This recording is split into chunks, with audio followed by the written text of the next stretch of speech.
Pemirsa, Kementerian Pertahanan saat ini sedang menjajaki kerjasama dengan Kementerian Pendidikan dan Kebudayaan. Nantinya melalui kerjasama ini mahasiswa akan direkrut untuk turut mengikuti latihan militer melalui program bela negara. Banyak pro kontra terkait wacana ini dan untuk membahasnya kami sudah terhubung dengan M. Arwani Deni yang merupakan Kepala Staf Komnas Menwa dalam Dialog Nusantara Pagi.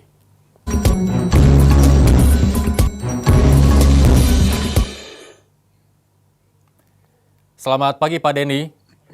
Selamat pagi Pak Irsal. Ya, kabar baik Pak Deni? Kabar baik.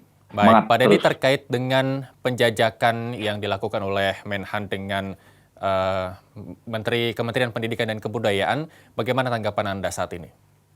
Saya kira bagus karena eh, pendidikan bela negara, saya kira memang sudah harus masuk di dalam sistem pendidikan nasional.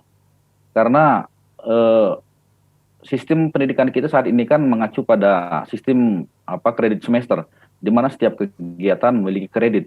Sehingga jika ada kegiatan-kegiatan kemahasiswaan, baik itu yang intra kurikuler maupun ekstrakurikuler, seharusnya menjadi bagian dari kredit tersebut.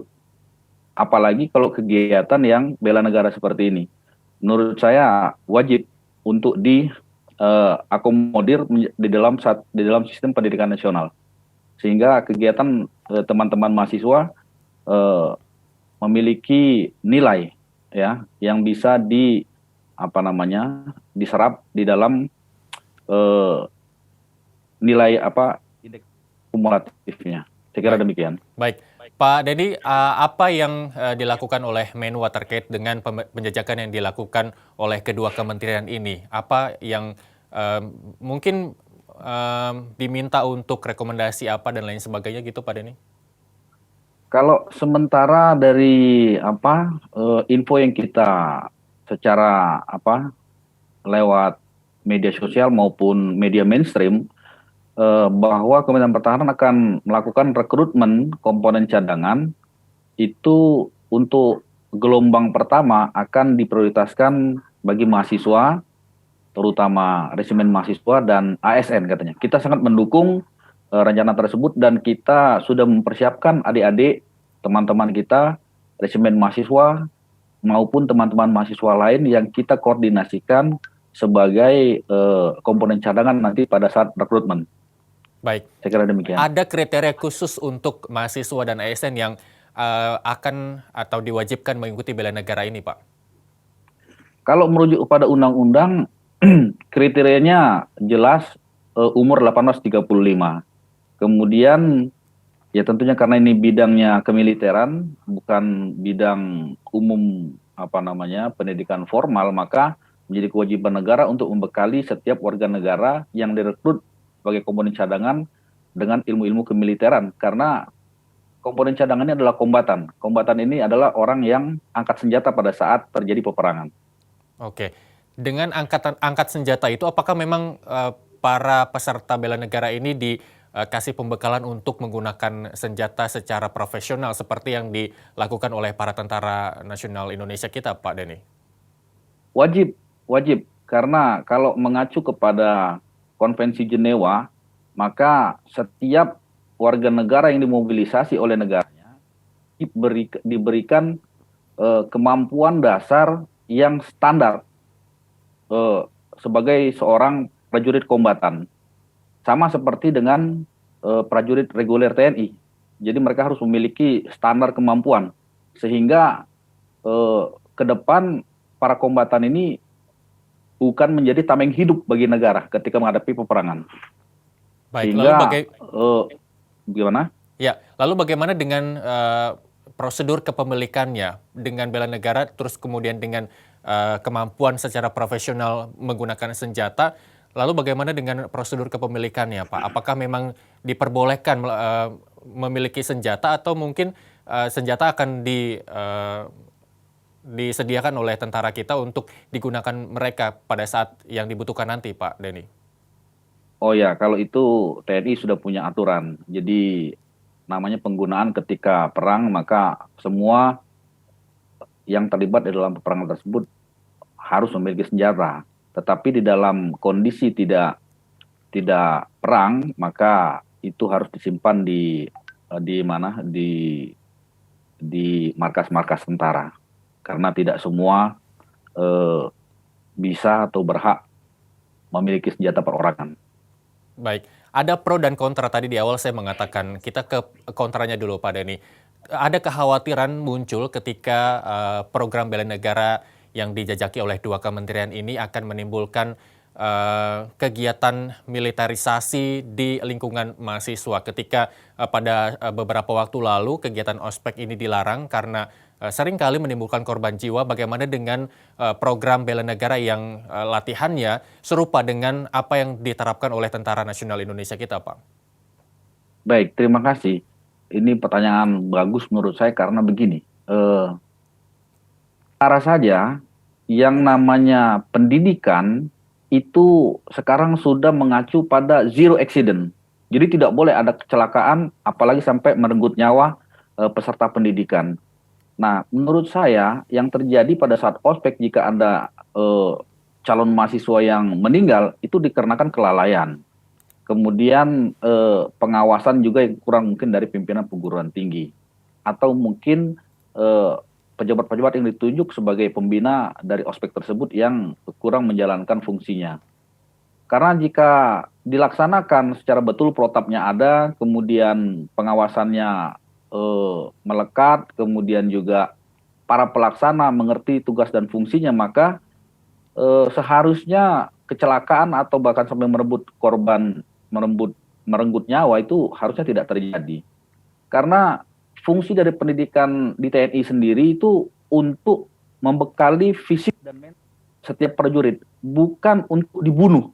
Kalau untuk dibunuh itu bukan pendidikan namanya, ya kan? Walaupun tugas mereka membunuh atau dibunuh, tetapi disitulah pendidikan tersebut diberikan kepada setiap tentara termasuk komponen cadangan supaya mereka menguasai apa yang seharusnya menjadi kemampuan dasar mereka.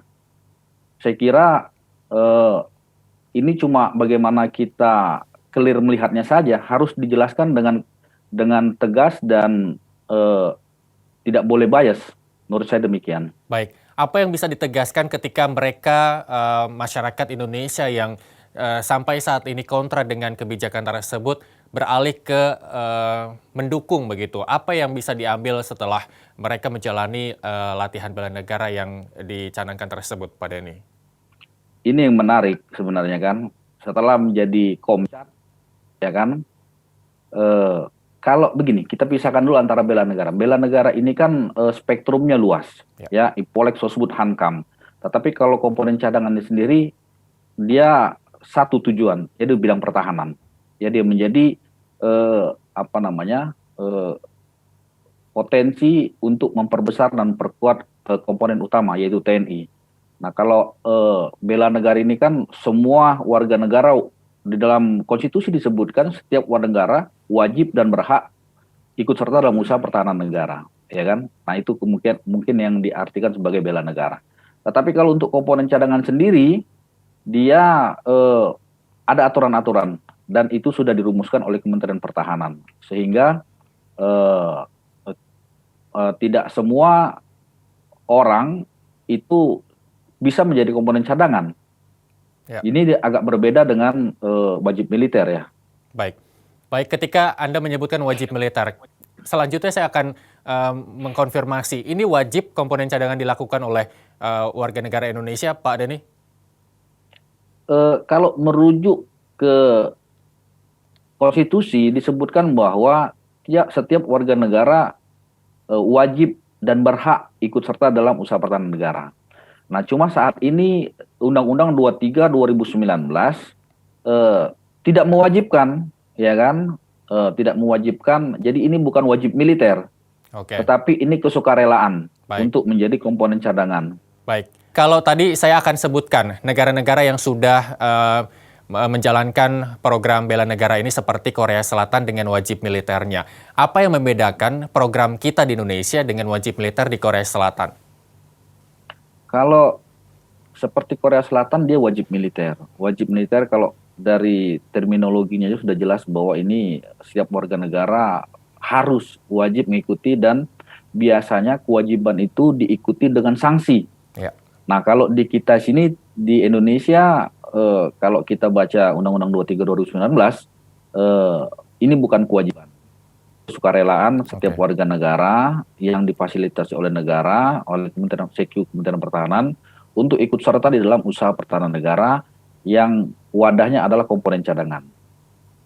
Ini Oke, sangat beda, sangat baik. beda. Menurut saya ini yang harus kita clear, sampaikan kepada masyarakat bahwa komponen cadangan ini bukan wajib militer, tetapi kesukarelaan tiap-tiap warga negara dengan persyaratan umur 18 sampai 35 tahun, kemudian masa dinas sampai umur 48 tahun. Ini harus clear. Baik. Beda. Ketika tadi Pak Denny menyebutkan umur antara 18 sampai 35, kemudian mereka-mereka yang masih mahasiswa dan ASN, apakah ada syarat juga ketika mereka ingin mendaftar sebagai peserta begitu? Ketika mahasiswa, apakah ada syarat bagi kampus-kampus yang boleh mengikuti program ini, Pak Denny? Tidak, tidak ada persyaratan kalau yang saya lihat untuk sementara waktu ini karena tadi itu ya, karena dia bukan wajib, saya yakin Kementerian Pertahanan pun akan berhadapan atau menghadapi eh, tantangan dari jumlah rekrutmen. Kalau seandainya saat ini kalau kita dengar, kalau kita baca itu kalau tidak salah 25.000 rekrutmen personilnya. Nah, ini kan sebuah tantangan juga. Apakah Kementerian Pertahanan berhasil atau bisa merekrut 25.000 personil komponen cadangan?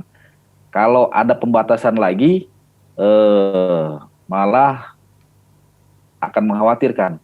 Bahkan saya baca ada di selebaran yang beredar di medsos, syarat pendidikan itu bahkan sekurang-kurangnya SD. Oke. Ya, artinya kalau sekurang-kurangnya SD, SMP, SMA, perguruan tinggi itu terjaring. Hmm. Jadi pemahamannya seperti itu. Baik, kalau di Korea Selatan, kalau tidak salah tolong konfirmasi, ada 24 bulan lamanya latihan tersebut. Kemudian ada revisi lagi yang menyatakan bahwa 18 bulan. Di Indonesia berapa bulan proses pendidikannya, Pak Denny? Kalau merujuk pasal 35, kalau tidak salah pasal 35 di Undang-Undang 23 2019 itu para calon Komcat yang telah lulus seleksi itu mengikuti pendidikan selama 3 bulan. Itu Oh, undang-undang mengatakan. baik, setelah 3 bulan, apa tugas dan tanggung jawab para peserta yang sudah dinyatakan telah mengikuti latihan 3 bulan tersebut, Pak? Eh, Sejauh ini yang kami dapatkan informasi dari Kementerian Pertahanan bahwa setelah mereka dididik sebagai komponen cadangan itu ada masa dinas. Oke. Nah, masa dinas ini yang saya belum mendapatkan informasi pasti berapa lama masa dinas. Tetapi yang pasti di dalam undang-undang dikatakan bahwa Komcat ini setelah mereka dilatih, mereka bisa bertugas sampai umur 48 tahun. Oke, apa yang harus mereka lakukan? Apakah memang hanya sekedar untuk menumbuhkan rasa kebangsaan di diri para peserta atau mungkin ada hal lain yang mungkin menjadi tugas utama mereka, Pak? Kalau komponen cadangan itu karena dia kombatan, maka tidak lain tidak bukan mereka harus latihan, latihan dan latihan seperti Oke. TNI. Jadi tugasnya mereka mungkin diatur setahun sekali, mungkin mereka masuk barak lagi untuk direfresh kembali pengetahuan kemiliterannya dan lain-lain sebagainya, termasuk kedisiplinan, mungkin ada penurunan lain sebagainya ya. Baik. Jadi tugas pokok mereka ya satu itu, disiapkan untuk berperang ketika negara membutuhkan, sehingga kewajiban negara untuk membekali mereka pada masa damai, sehingga ketika dibutuhkan mereka bisa langsung siap. Sekira demikian. Baik, Pak Denny yang merupakan Kepala Staf Komnas Menwa, mungkin masyarakat bertanya, Pak, boleh dijelaskan Menwa sendiri itu sebenarnya apa dan apa hubungannya dengan penjajakan kedua kementerian ini untuk merekrut mahasiswa dalam programnya begitu, Pak? Baik, resimen mahasiswa ini ada dua perspektif. Di dalam perguruan tinggi, resimen mahasiswa adalah unit kegiatan mahasiswa. Jadi resimen mahasiswa dalam kampus adalah organisasi intra-universiter, ya, intra-universiter. Jadi kegiatan-kegiatan ekstrakurikuler salah satunya adalah resimen mahasiswa. Nah, resimen mahasiswa ini sendiri adalah satu organisasi kemahasiswaan yang concern atau eh, fokus pada kegiatan bela negara, ya. Nah, di dalam PDPRT kita, pedoman dasar perumahan rumah tangga, bahwa kita menyiapkan resimen mahasiswa menyiapkan mahasiswa untuk siap ketika negara membutuhkan, baik di bidang pertahanan maupun bidang keamanan dan perlindungan masyarakat. Ya.